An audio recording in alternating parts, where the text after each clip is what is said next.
Hey folks, Paul Abernathy here. Welcome to the 2026 edition of the National Electrical Code, and welcome to our series where we're going to go through the National Electrical Code and talk about different things in the code that are going to be important for you as an electrician out in the field, but also for those that are studying for an electrical exam. We have right here the 2026 edition of the National Electrical Code.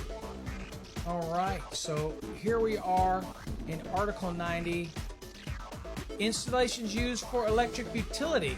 Okay, so you're going to see in a minute that we're not talking about power generation or their generation facility.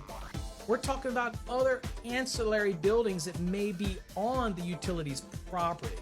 Let's get into what the NEC does not cover, because this is probably the areas where people get really confused, and you could spend a lot of time in this document and you really don't need to be in there if you don't understand what is covered and what's not covered by the NEC.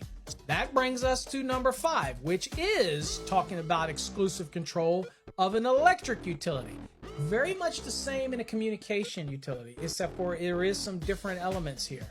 Practical safeguarding. What is this NEC trying to do? Well, the purpose of this NEC is to practical safeguardings of persons and property from hazards arising from the use of electricity.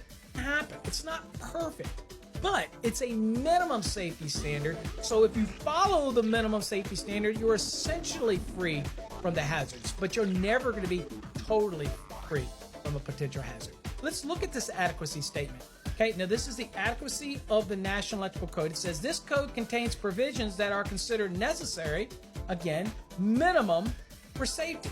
Hopefully you got something out of 90.2.